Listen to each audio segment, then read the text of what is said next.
মিথ্যা মামলায় দিনের পর দিন কারাবাসের পর অবশেষে মুক্তির স্বাদ, কিন্তু যে ক্ষতি হলো তার কি হবে?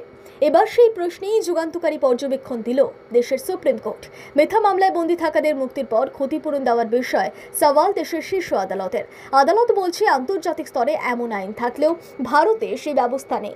সুপ্রিম কোর্টের এই পর্যবেক্ষণকে স্বাগত জানালেও এর বাস্তবায়ন নিয়ে সংশয় দেশের মানবাধিকার কর্মীরা।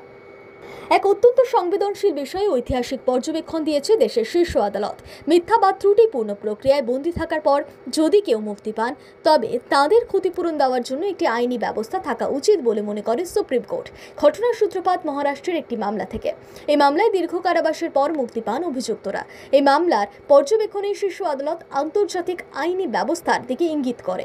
আদালত জানিয়েছে, বিশ্বের বহু দেশে প্রক্রিয়াগত ত্রুটি বা মিথ্যা মামলায় কেউ বন্দী থাকলে মুক্তির পরে তাদের ক্ষতিপূরণ দেওয়ার আইন রয়েছে, কিন্তু দুর্ভাগ্যজনকভাবে ভারতে সেই ধরনের কোনো আইন নেই।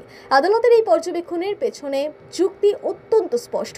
একজন নিরপরাধ ব্যক্তি যখন মিথ্যা অভিযোগে দিনের পর দিন হাজতবাস করেন, তখন শুধুমাত্র তার ব্যক্তিগত জীবনই নয়, তার পরিবার, সামাজিক সম্মান এবং জীবিকাও ধ্বংসের মুখে পড়ে।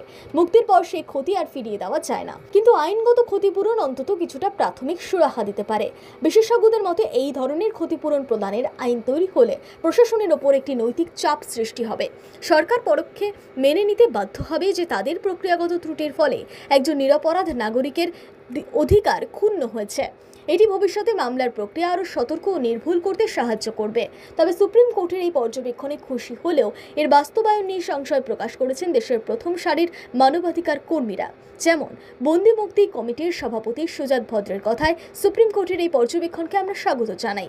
একজন কারাবন্দী থাকলে তার এবং তার পরিবারের গায়ে যে সামাজিক তকমা লাগে তার ক্ষতিপূরণ দেওয়াই উচিত। কিন্তু সবচেয়ে গুরুত্বপূর্ণ বিষয় হলো এই ক্ষতিপূরণের বিষয়টি বাস্তবে কিভাবে নিশ্চিত করা হবে।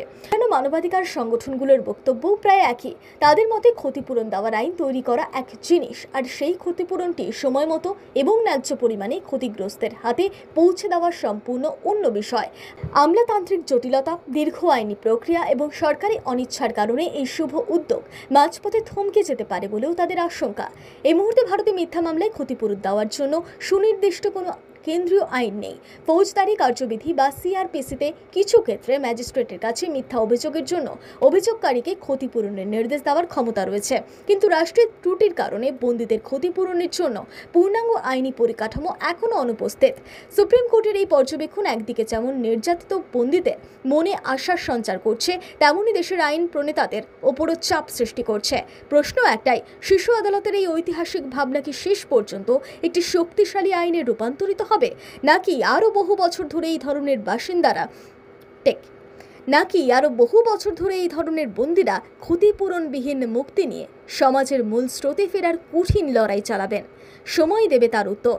দেশের বিচার ব্যবস্থার ইতিহাসে এই পর্যবেক্ষণ একটি গুরুত্বপূর্ণ পদক্ষেপ হিসেবে বিবেচিত হতে পারে।